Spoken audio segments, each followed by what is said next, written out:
All around me are familiar faces, worn out places, worn out faces. Riding early for the daily races. Hey guys, how's it going? It is I, the real Randy Chavez, coming at you today with a Pokemon sales data video. Everyone say hello to Dashi. Hello, Dashi. So before I get started, I did want to go over a couple of my long-term goals for my collection. Logan Paul right now said that BGS 10 Charizard is worth about $1 million. He's probably going to sell that within the next couple of years, maybe. I don't know. That would be my guess. It's $1 million for him. You know, I mean, I don't know how much he took from that Floyd Mayweather event. Even $15-20 million. Let's say what's he worth before the Mayweather event? I don't know, maybe 25 million. So let's say he increases by 60%, gets another 15 million. He doesn't need that extra $1 million for that one additional card. But in that same breath, I will say by the end of the decade, when I'm not worth as much as Logan Paul, I will be hopefully $10 million. Would I spend $1 million on that card? Yes, absolutely.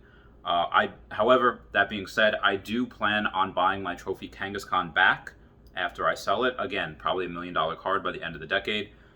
Obviously, that Charizard will increase in value. I see that to be multiple millions of dollars by the end of the decade.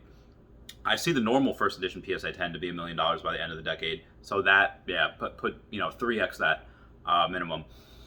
I'm going to get into the sales data right now. We got a Feraligatr number 5 from Neogenesis, and these are all first edition, unless I say otherwise.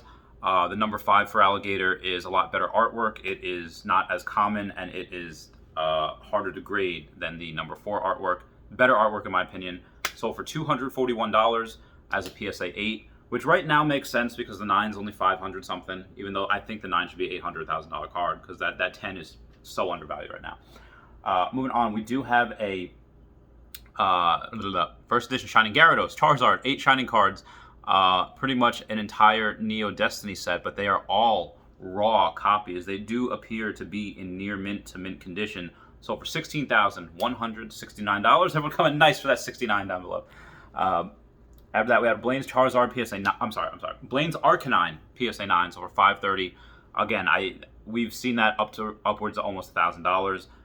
Right now, I can't even sell my Blaine's Arcanine first edition PSA 10 for like $2,400. So one guy's buying it for me for $2,000. Another guy's gonna. I have like 4 of them. One's gonna be in a trade. I am doing a big trade deal.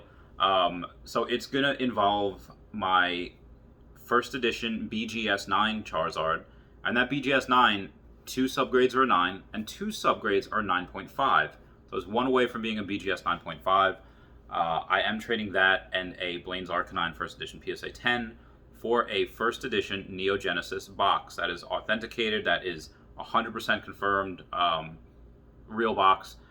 So that is a trade that I'm doing, which I love. I love actually trading cards back in the day where it's like, oh, I have doubles of these, let me trade for some of your doubles. And doing this large 5-figure deal with my friend Joe, it is, when I bought why I'm doing it and why he's doing it, 2 different reasons. One, because first edition PSA 9 or BGS 9, it's just a lot. It's a lot of money to try to buy those, $30-something thousand. But he's got a Neogenesis box that he got for like $6,000 back in the day, something like that, maybe even a lot lower. And like I said, this BGS 9 Charizard, 1 subgrade away, half a grade away from being a BGS 9.5. He might be able to do that, regrade it. He could definitely cross it over to a PSA 9 if he wanted to. That being said, I'm doing it because there are only so many Neogenesis boxes. That was yes, it was the first box of the second generation, so it does have some historical value, but also Pokemon wasn't as popular as it was, a few years back. Second generation, people were like, all right, it's enough, an extra 100 Pokemon, do we really need it? Oh boy, were they wrong. Now there's, 700-800 something Pokemon, and yeah, so it's got some history to it. There's not a lot left. That number will only go down. For BGS 9 Charizard's first edition, that number might only go up. So I want to do like the rarity aspect. I don't have any sealed product. I wanted to get a Gym Challenge box years ago. I almost got one for like $4,000, which would have been great, worth like $20,000 now. But I didn't.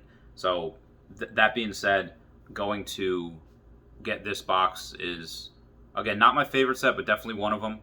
Gym Challenge being my favorite set, but Neo Genesis has so much good artwork. You know, outside, again, Lugia, that Lugia is the Charizard of the second generation, and I wish I had more of them. I actually might buy, I don't want to buy, BGS 10 Lugia, it goes for what, $144,000? I don't have that just yet. I mean, I do if I sell a lot of other stuff, but, you know, could I sell my Tesla and I get that card? Yeah, absolutely. But I won't get that for probably another several years. Now, moving on, we have a Blaine's Arcanine PSA 8 sold for $360. So yeah, that 9's a little undervalued. We have Gold Star Charizard. Was that PSA 9 sold for $3,650. I doubt this was even paid for, but I decided to go and watch these. We had a McDonald's nugget that was shaped by like an Among Us character, you know, like those little boop, boop, boop, those things. One of them sold for $50,000. Another one sold for $14,900. I have no confirmation if that was paid. I just thought that was really fun. We have a Blaine's Charizard First Edition PSA 9 sold for $1,600. Lower end of normal. And then we have a Sabrina's Gengar, not from Gym Heroes, the hollow one. This one is it's rare from Gym Challenge, but it is non-hollow. PSA 10 sold for $530. We had a Lugia PSA 8 sold for $1,400. I had a Gold Star Charizard. This is a PSA 5, sold for $769. PSA 5. Yeah, if I'm going to get one, I'm going to get 9, maybe 10. Misty's Gyarados sold for a PSA 10, sold for $725. Ooh, low in my opinion. Then we have a Rockets Mewtwo PSA 10, sold for $1,275. I've sold those for like $2,000 before. So that's a little. And if you're getting that right now, you know, $1,275, $1,000, whatever. Yeah, it's a good deal. Pre-release Clefable PSA 8 sold for PSA 8 sold for $405. That is stupid low. Woo! I sold my 7 for that. Yeah. PSA 8. Yeah, that's stupid low. Stupid low. Gold Star Charizard PSA 4 sold for $580. So 4 sold for $580 and a 5 sold for $725. I'd just go for the 5. You know, that's what I would do. Dark Crobat PSA 9. From Neo Destiny, sold for $144. We have Blaine's Charizard First Edition Raw, sold for $852, probably PSA 7, give or take, maybe PSA 8. We have Erica's Oddish, wow, PSA 10 from Gym Challenge, sold for $96. For Erica, that's a common card. Sabrina's Haunter from Gym Challenge as well. This was a PSA 10, sold for $203. Uncommon card. Brock's Primate PSA 10, sold for $93 from Gym Challenge. Lieutenant Surge's Pikachu, also a common card, PSA 10, sold for $200. And we have an actual Shadowless Charizard, PSA 9, sold for $5,200. At one point, these were like 12K. You know, they were at like 3K when I sold it. I think when I got it for like $900. Sold it for like $3,500, something like that. And then they were up to like 12. Now they're down to like 5. So lots of yo-yoing. A BGS 9 Chansey sold for $1,575. Oh wow, Pidgeot PSA 9 Jungle Hollow $295. I remember when the 10s were less than that. Oh, get the fudge out of here. Rockets Mewtwo PSA 10 $1,075. That is so cheap in my opinion. So again, some long-term goals: get that Trophy Kangaskhan back if I can, or if there's more, get that first edition BGS 10 Charizard by the end of the decade, and yeah, get that Gym Challenge again, all those collectibles, and then just go from there. So anyway, guys, I hope this is a good update. Ask me anything. Please comment, like, and subscribe. Comments are good for the YouTube algorithm. Everyone say bye-bye to Dashi. Bye-bye, Dashi. Bye-bye. All right, bye. Meow.